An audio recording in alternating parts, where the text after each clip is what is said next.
Hey everyone, it's Hazel West. I'm here for my November reading wrap up.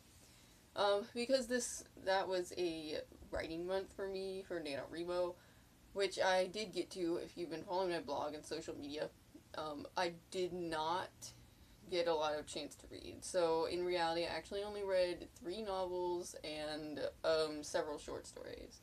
So this is going to be a pretty small wrap up. Anyway, the first book I read was Codename Verity by Elizabeth Vine, or Wine, however you want to pronounce that. This was still in my World War II kick, so, which I was reading a lot of World War II books because I was writing one this for Nano, and I kind of wanted to get a feel for the time period and all that. And I like to do that by reading historical novels. Anyway, I ended up giving this 5 out of 5 stars. I really, really loved this book. Um, this one has been one that's been recommended to me by several people for a very, very long time, and I just barely got around to reading it now. But anyway, I really, really love this book. Like, despite the fact that it is a horribly tragic story and really, really sad, it's also just such a good story. And it has one of the best female friendships ever. Like, I really, really rarely ever like books with just female characters. I mean, not just, but like female main characters, because they never seem real and they always seem like they're just very annoying. The last book I genuinely liked with a sisterly friendship like this was the Undertow trilogy by Michael Buckley, but I've never actually liked one written by a woman author.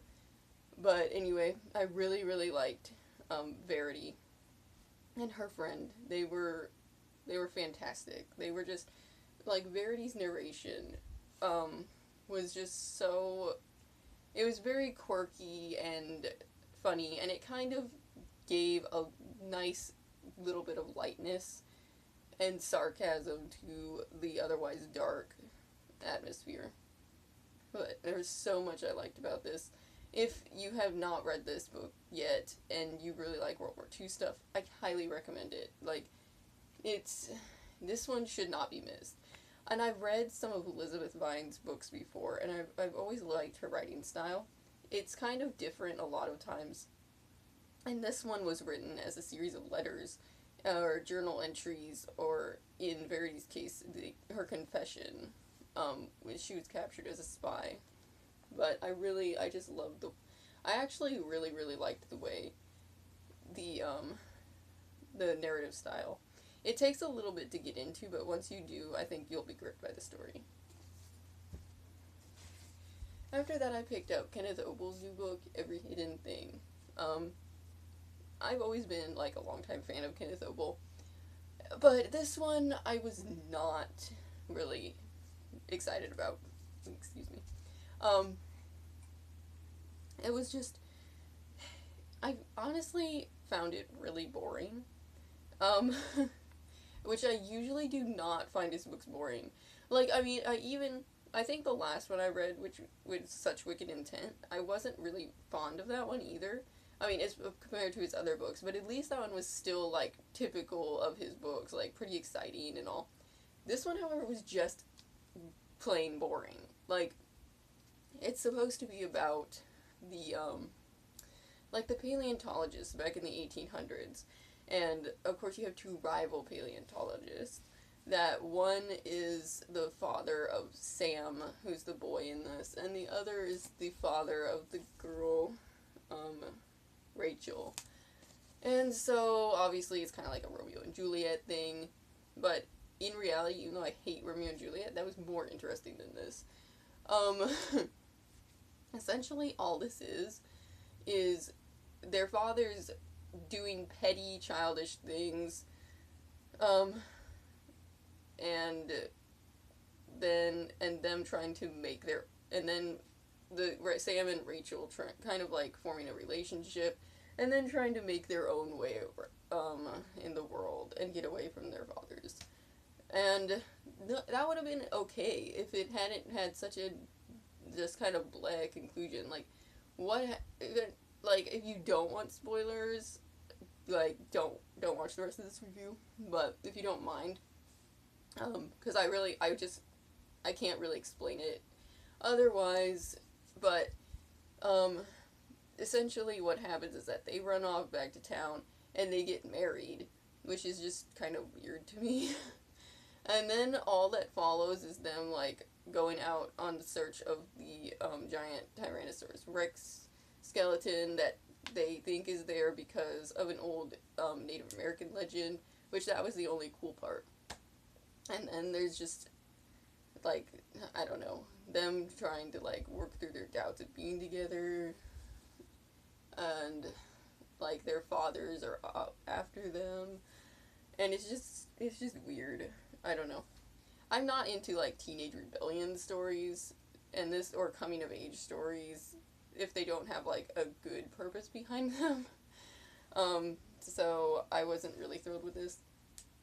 And Sam was kind of a jerk, to be honest, and Rachel was, like, she took herself way too seriously, especially for who she was, which essentially is a woman in the 1800s, and, while a lot of, like, archaeological women really did get to go do a lot of stuff, and were probably a lot more free than, like, women in the towns and stuff, it's still, like, I don't know, books just always seem to portray them as doing more than they really would have been.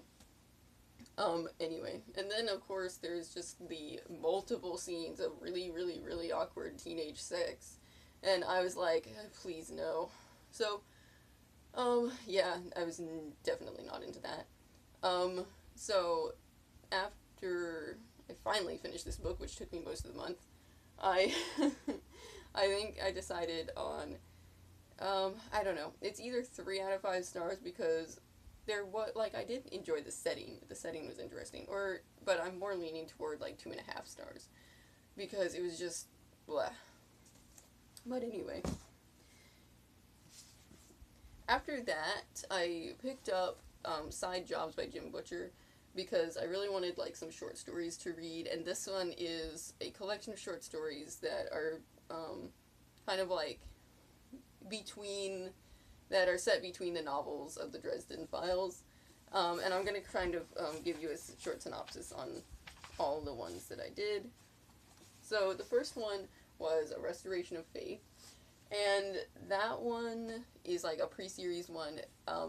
Jim Butcher writes in his foreword that was like the first actual Dresden story he wrote, like when he was still conceiving the idea. For a writing class, and he admits it wasn't, like, his best work, but I thought it was pretty cute, even if it wasn't up to par. It kind of gives a nice introduction to Harry and what he does, and some of what he did before the series, but yeah, I gave that one about 3 out of 5 stars. The one after that is a Vignette, which was just a really short, like, promotional story he wrote for a convention or something that he said he forgot about until 2 a.m. the night before, and then had to write it. And essentially this one is just about how it's just kind of a conversation between Harry and his ghost skull Bob, as they write the ad for the telephone book that for his wizard business. And after that was Something Borrowed. This one is about the werewolf friends that Harry has, Billy and Georgia, and their wedding. Which obviously can't go smoothly because the supernatural community is just like that. But I think I gave that one 4 out of 5 stars. I enjoyed that one. And it had fairies in it. Oh, and also about that one, let me see if this was the one that I'm thinking of. Oh, no, never mind. That wasn't the one I was thinking of. That's a different one. After that was It's My Birthday Too, And this one I really liked because it was, Harry was trying to just celebrate, Thomas's birthday with him. Thomas is his brother. Um, but of course, all this stuff has to happen, and it just gets crazy, and vampires come, and all that. That essentially always happens to Harry when he tries to do anything. So, that one I gave like 5 out of 5 stars because I really enjoyed that one.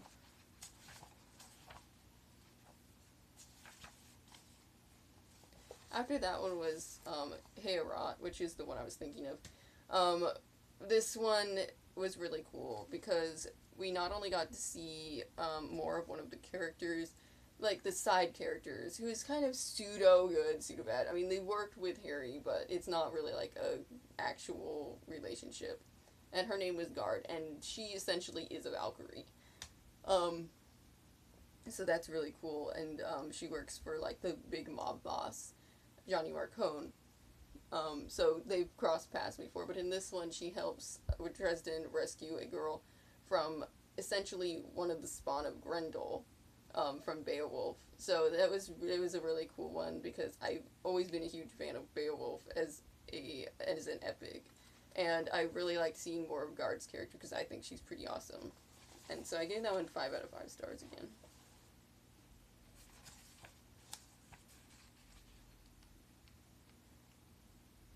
After that was Day Off, which is probably one of my favorite ones in this collection.